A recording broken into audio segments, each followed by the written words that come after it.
Hi, welcome to NTV digital. Internet యుగంలో ప్రపంచమంతా ఒక కుగ్రామంగా మారిపోయింది. ఏ మూల ఏం జరిగినా దాని ప్రభావం ప్రపంచమంతా కనిపిస్తోంది.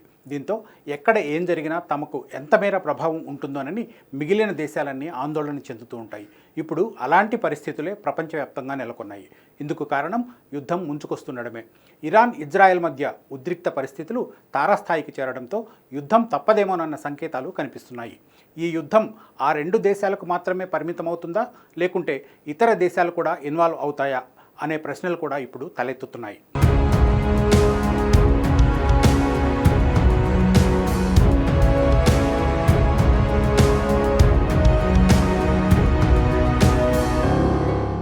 హమాస్ అగ్రనేత ఇస్మాయిల్ హనియా హత్యతో ప్రతీకారకాంక్షతో రగిలిపోతోంది ఇరాన్. ఖచ్చితంగా ఇజ్రాయెల్పై దాడి చేసి తన సత్తా ఏంటో చాటాలనుకుంటోంది.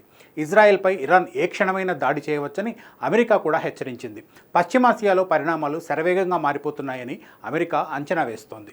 పశ్చిమాసియాలో యుద్ధ మేఘాలు కమ్ముకుంటున్నాయి. ఇజ్రాయెల్లో దాడికి ఇరాన్ సిద్ధమైంది. హమాస్ అగ్రనేత Ismail Haniyeh, Hezbollah commander Fuad Shukr హత్యల వెనుక ఇజ్రాయెల్ ఉందని ఇరాన్ గట్టిగా నమ్ముతోంది. దీంతో ఇరాన్తో పాటు దాని మిత్రపక్షాలు, ఉగ్రవాద సంస్థలు ఇజ్రాయెల్పై దాడికి కాచుకొని ఉన్నాయి. ఇజ్రాయెల్ అప్రమత్తంగా ఉండాల్సిన సమయం ఆసన్నమైందని అమెరికా హెచ్చరించింది. ఏ క్షణమైనా ఇరాన్ దాడి చేసే అవకాశం ఉందని తెలిపింది. ఈ దాడులను తిప్పికొట్టేందుకు సిద్ధంగా ఉండాలని అది సూచించింది. ఇజ్రాయెల్కు అండగా అమెరికా నిలబడుతోంది. అలాగే ఇరాన్కు తాము మద్దతుగా ఉంటామని రష్యా చెబుతోంది. దీంతో ఈ యుద్ధం ఆ రెండు దేశాలకు పరిమితం కాబోదని అర్థమవుతోంది. ఇరాన్, ఇజ్రాయెల్ మధ్య యుద్ధం వస్తే అది ఆ రెండింటికి మాత్రమే పరిమితం కాదని స్పష్టమవుతోంది. ఆ రెండు దేశాలకు మద్దతుగా ఇతర దేశాలు కూడా రంగంలోకి దిగేందుకు సిద్ధమవుతున్నాయి.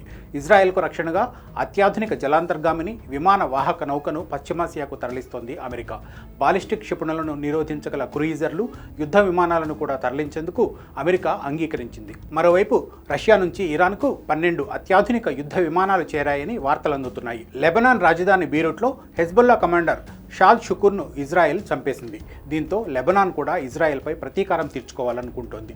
ఇజ్రాయెల్కు ఎలాంటి సాయం కావాలన్నా చేసేందుకు అమెరికా ముందుంటుంది. హనియా హత్యకు అవసరమైన సాంకేతిక సహకారాన్ని అమెరికానే ఇచ్చిందని ఇరాన్ అనుమానిస్తుంది. అయితే యుద్ధానికి వెళ్లవద్దని, ఇరు దేశాలు సంయమనం పాటించాలని పలు దేశాలు సూచిస్తున్నాయి. నిన్నటి వరకు హమాస్, ఇజ్రాయెల్ మధ్య వార్ జరిగింది. అయితే ఇప్పుడు ఇరాన్ కూడా ఈ వార్లోకి ఎంటర్ అవుతుంది. అసలు ఇజ్రాయెల్తో పోరుకు ఇరాన్ ఎందుకు సిద్ధమైంది? గాజాపై ఇజ్రాయెల్ పెత్తనాన్ని నిరసిస్తూ హమాస్ దాడులు చేసిన సంగతి తెలిసిందే. దీంతో హమాస్ను నేలమట్టం చేసే దిశగా ఇజ్రాయెల్ దాడులు చేస్తోంది. ఇప్పటికే గాజాలో హమాస్ పూర్తిగా నిర్వీర్యమైపోయింది.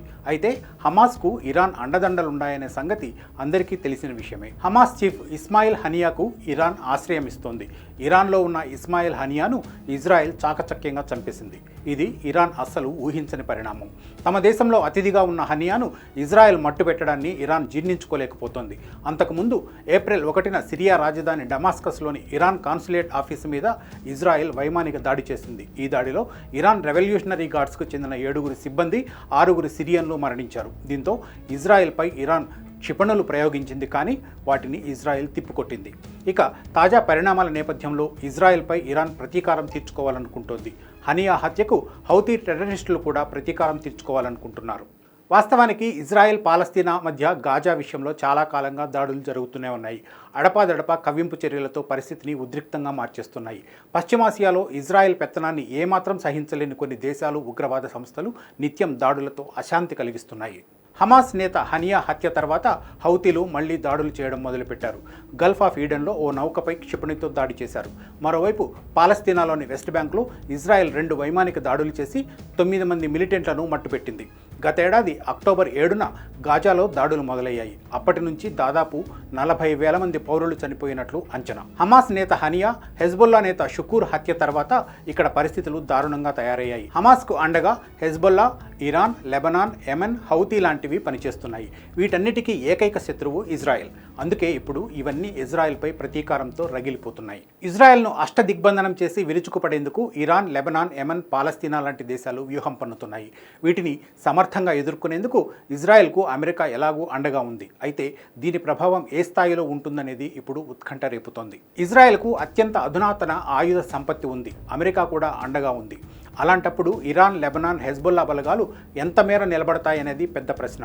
ఇజ్రాయెల్, హమాస్, హెజ్బుల్లా మధ్య జరుగుతున్న దాడులు ఇప్పటి వరకు సైనిక కేంద్రాలు, సరిహద్దు ప్రాంతాలకు మాత్రమే పరిమితమయ్యాయి. అయితే ఈసారి దాడులు ఇజ్రాయెల్ ఆర్థిక, సాంకేతిక కేంద్రాలను టార్గెట్ చేయవచ్చని సమాచారం. అయితే ఇజ్రాయెల్, అమెరికా ముందు ఇవి ఏమాత్రం తట్టుకోలేవు. ఒకవేళ నిజంగా ఇవి యుద్ధానికి సిద్ధమైతే పశ్చిమాసియా కుదేలవడం ఖాయం. గాజాపై ఇజ్రాయెల్ పెత్తనాన్ని సహించలేని హమాస్ దాడులు మొదలుపెట్టడం వల్లే ఇప్పుడు ఈ పరిస్థితులు తలెత్తాయి. హమాస్కు తోడుగా ఇరాన్, లెబనాన్, యెమెన్ దేశాలతో పాటు హెజ్బుల్లా, హౌతీ లాంటి ఉగ్రవాద సంస్థలు అండగా నిలుస్తున్నాయి. అయితే ఓవైపు యుద్ధ మేఘాలు కమ్ముకుంటున్నా మరోవైపు హమాస్తో శాంతి చర్చలు కూడా జరుగుతున్నాయి. హమాస్కు అండగా నిలుస్తున్న హమాస్, హెజ్బుల్లా టెర్రరిస్టు నేతలు ఎక్కడున్నా వారిని తుదముట్టించేందుకు ఇజ్రాయెల్ ప్రయత్నిస్తోంది. అందులో భాగంగానే ఇరాన్లో హనియాను, బీరుట్లో షుకూర్ను హత్య చేసి చంపేసింది. తమ దేశాల్లో తలదాచుకున్న వారిని ఇజ్రాయెల్ చంపేయడంతో ఇరాన్, లెబనాన్ ఆగ్రహంతో ఉన్నాయి. అయితే అశాంతికి కారణమవుతున్న వారెక్కడున్నా వదిలిపెట్టే ప్రసక్తే లేదని ఇజ్రాయెల్ తేల్చి చెబుతోంది. అయితే పశ్చిమాసియాలో ఉద్రిక్తతలకు స్వస్తి చెప్పి శాంతి దిశగా అడుగులు వేయాలని పలు దేశాలు సూచిస్తున్నాయి. అందులో భాగంగా హమాస్తో శాంతి చర్చలకు ఇజ్రాయెల్ అంగీకరించింది.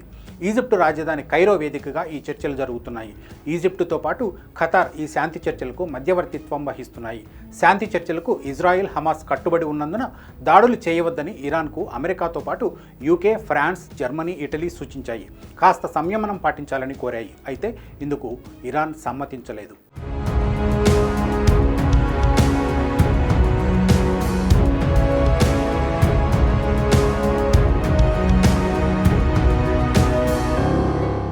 ఒకవేళ యుద్ధం జరిగితే ఇజ్రాయెల్, ఇరాన్లలో ఎవరు గెలుస్తారనేది కూడా ఆసక్తి కలిగిస్తోంది. ఇరాన్తో పోల్చితే ఇజ్రాయెల్ చాలా చిన్న దేశం. మరి ఇరాన్, ఇజ్రాయెల్ నేరుగా తలపడితే ఎవరికి ఎక్కువ విజయావకాశాలు ఉన్నాయి? వైశాల్యంలో కానీ, జనాభా పరంగా కానీ ఇజ్రాయెల్తో పోల్చితే ఇరాన్ చాలా పెద్దది. ఇరాన్కు, ఇజ్రాయెల్కు మధ్య 2100 కిలోమీటర్లకు పైగా దూరం ఉంది. ఇరాన్ వద్ద 6 లక్షల మంది సైనికులు ఉన్నారు. కానీ ఇజ్రాయెల్ వద్ద కేవలం 1,70,000 మంది మాత్రమే ఉన్నారు. ఇరాన్ వద్ద 3,000కు పైగా బాలిస్టిక్ క్షిపణులు ఉన్నట్టు అంచనా. అయితే ఇజ్రాయెల్ వద్ద అత్యాధునిక వైమానిక ఆయుధాలున్నాయి. నింగి నుంచే తమ టార్గెట్లను ఛేదించడంలో ఇజ్రాయెల్ తిట్ట. హనియా, షుకూర్లను ఇలాగే చంపేసింది. ఇరాన్ వద్ద అణుబాంబు కూడా ఉందనే సమాచారం. అయితే ఇజ్రాయెల్ ఆయుధ సంపత్తి, టెక్నాలజీ ముందు ఇరాన్ బలం ఏమాత్రం సరిపోదు. ఖచ్చితంగా రష్యా లాంటి దేశాలపై ఆధారపడాలి. అయితే ఉక్రెయిన్తో యుద్ధంలో విజయం సాధించలేక రష్యా చతికిల పడుతోంది. ఈ నేపథ్యంలో ఇరాన్కు రష్యా ఎంత మేర సాయం చేయగలదనేది పెద్ద ప్రశ్న. ఇజ్రాయెల్కు అమెరికా, ఇరాన్కు రష్యా అండగా నిలుస్తున్నాయి. యుద్ధం మొదలైతే ఈ ఊబిలోకి మరిన్ని దేశాలు కూడా జోక్యం చేసుకోక తప్పదనే సంకేతాలు కనిపిస్తున్నాయి. ముస్లిం దేశాలు తమకు అండగా నిలవాలని ఇరాన్ ఇప్పటికే విజ్ఞప్తి చేసింది. ఒకవేళ అదే జరిగితే గల్ఫ్ దేశాల నుంచి ఎగుమతి అయ్యే చమురుపై ప్రభావం పడుతుంది. అప్పుడు ప్రపంచవ్యాప్తంగా పలు దేశాలు చమురు సంక్షోభాన్ని ఎదుర్కోక తప్పదు. ఇక స్టాక్ మార్కెట్లపై తీవ్ర ప్రభావం ఉంటుంది. యుద్ధం మధ్యప్రాచ్యంలో జరిగినా దాని ప్రభావం మాత్రం ప్రపంచమంతా ఏదో ఒక రూపంలో ఉంటుంది. మరి యుద్ధం జరుగుతుందా, జరగదా అనేది కాలమే నిర్ణయించాలి. ఇలాంటి ఇంట్రెస్టింగ్ వీడియోల కోసం ఎన్టీవీని సబ్స్క్రైబ్ చేసుకోండి. Thank you.